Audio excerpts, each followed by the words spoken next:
चलिए इस वीडियो में पढ़ेंगे हम लोग रोडोफाइसी के बारे में। जो रोडोफाइसी के मेंबर्स होते हैं कॉमनली इनको कहा जाता है रेड एल्गी। क्यों रेड एल्गी कहते हैं? क्योंकि इनके अंदर एक रेड पिगमेंट पाया जाता है और उस रेड पिगमेंट का नाम है आर फाइकोएरिथ्रिन। तो आपको याद रखना है कि जो रोडोफाइसी के मेंबर्स होते हैं उनको कॉमनली कहते हैं हम लोग रेड एल्गी। क्यों? क्योंकि इनके अंदर एक रेड पिगमेंट होता है और उस रेड पिगमेंट का नाम है आर फाइकोएरिथ्रिन। देखिए जो आपको ये फिगर दिखाया जा रहा है ये एक रेड एल्गी है। ये एक रेड एल्गी है। कलर कैसा है इसका? कलर है रेड, ब्राउन कलर, ब्राउन जैसा आपको दिख रहा है। क्यों? क्योंकि इनके अंदर एक रेड पिगमेंट है, उस पिगमेंट का नाम है आर फाइकोएरिथ्रिन। देखिए अगर हम इनके हैबिटाट के बारे में बात करें तो ये पाए जाते हैं मरीन हैबिटाट में। मरीन हैबिटाट का मतलब ये पाए जाते हैं समुद्र के अंदर। Majority of the red algae are marine, मतलब ज्यादातर रेड एल्गी समुद्र में पाई जाती हैं। और समुद्र में कहाँ पर? वार्मर एरियाज में। तो majority of the red algae are marine with greater concentrations found in the warmer areas. अब देखिए ये समुद्र में ये सरफेस पे भी पाई जाती हैं, अर्थ सरफेस पे भी पाई जाती हैं। उसके अलावा ये समुद्र में डेप्थ में भी पाई जाती हैं जहां पर बहुत ही कम लाइट पेनिट्रेट कर पाती है। देखिए सरफेस पे लाइट ज्यादा होती है तो इसको बोलेंगे हम लोग well lighted regions. They occur in both well lighted regions, मतलब जहाँ पर बहुत अच्छे अमाउंट में लाइट मिल रही है वहां पर पाए जाते हैं।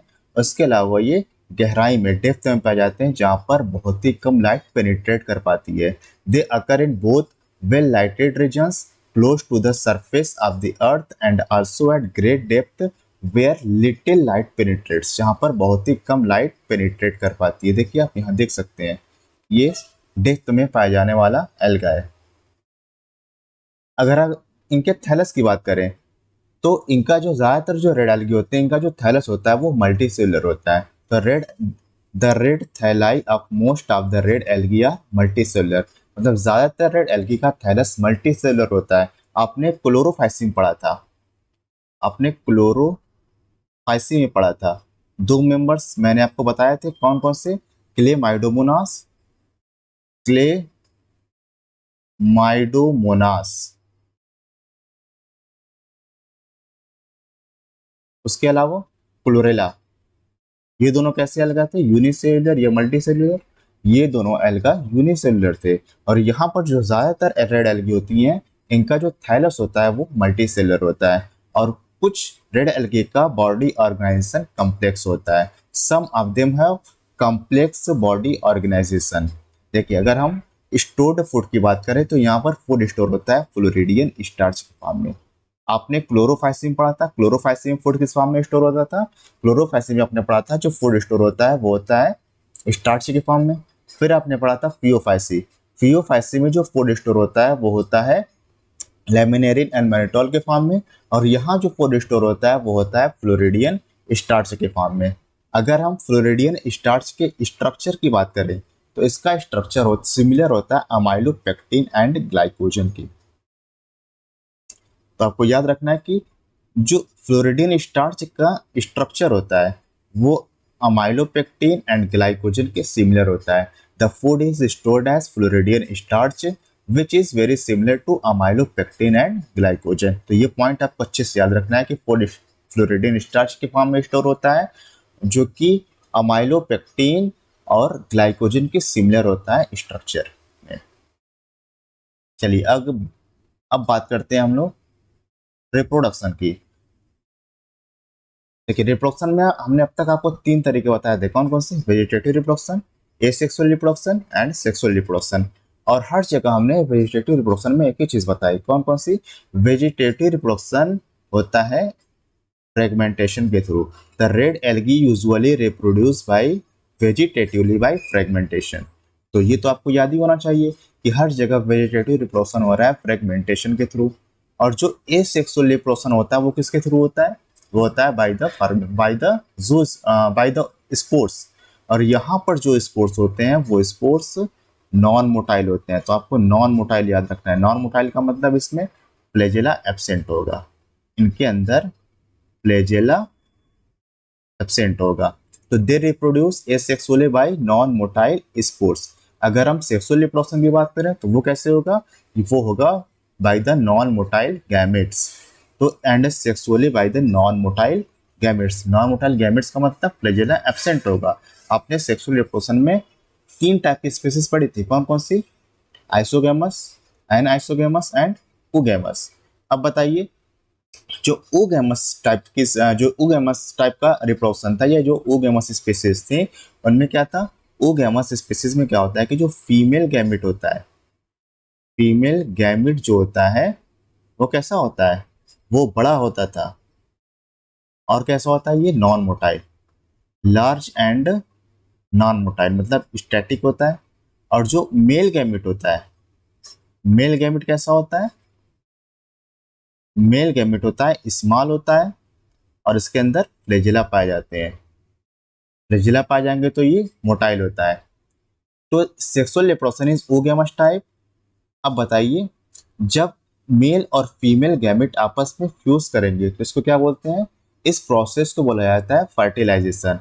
इसको बोलेंगे हम लोग फर्टिलाइजेशन, फर्टिलाइजेशन। और जब फर्टिलाइजेशन होता है तो क्या बनता है? जब भी फर्टिलाइजेशन होगा तो जाइगोट का फॉर्मेशन होगा, जाइगोट का। फिर जाइगोट से क्या होता है? जाइगोट से बनता है एम्ब्रोयो, जाइगोट से एम्ब्रोयो का फॉर्मेशन होगा, फिर आगे का डेवलपमेंट होता है। तो sexual reproduction is oogamous type and accompanied by the post fertilization events. मतलब फर्टिलाइजेशन के बाद के जो इवेंट आते हैं उसी को बोलते हैं हम लोग पोस्ट फर्टिलाइजेशन इवेंट्स। आप पढ़ेंगे चैप्टर 1 क्लास 12। पोस्ट फर्टिलाइजेशन में आपको पढ़ा जाएगा 2 event, formation of zygote and embryogenesis. Embryo का बनना ही कहलाता है एम्ब्रोयोजेनेसिस। अब देखिए, अब हम इनके एग्जांपल्स के बारे में देख लेते हैं। इनके जो एग्जांपल्स आपको याद रखने हैं वो याद रखने हैं आपको एक G2P2 से। G2P2, G2P2 का मतलब क्या हुआ? देखिए, 2 G हो गए, 2 P हो गए, इसका मतलब हो गया ग्रेसिलेरिया। तो ये ग्रेसिलेरिया एक एग्जाम्पल है इसका, ग्रेसिलेरिया। और क्या हो जाएगा G से? जेलिडियम। P2 में P से क्या हो जाएगा? Polysiphonia, Polysiphonia. और P से क्या हो जाएगा? पोरफाइरा,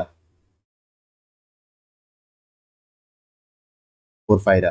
तो ये 4 एग्जांपल आपको याद रखने हैं, कौन कौन से? Gracilaria, Gelidium, Polysiphonia and Porphyra. तो ये 4 एग्जांपल आपको याद होने चाहिए, Gracilaria, Gelidium, Polysiphonia and Porphyra. देखिए, ये जो आपको फिगर दिखाया जाए, ये जो फिगर है ये है पोरफाइरा का, और ये जो आपको फिगर दिखाया जा रहा है ये है पॉलीसाइफोनिया का। तो आपको फिगर भी याद रखिएगा, क्योंकि कई बार फिगर बेस्ड क्वेश्चन भी आ जाते हैं एग्जाम में।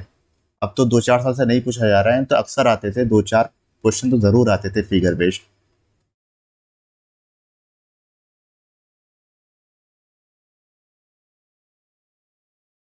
चलिए, अब हम एनसीईआरटी में एक टेबल दिया गया है, इस टेबल को समझ लेते हैं हम लोग। देखिए, हम लोग एल्गी की 3 क्लास के बारे में पढ़े, कौन कौन से?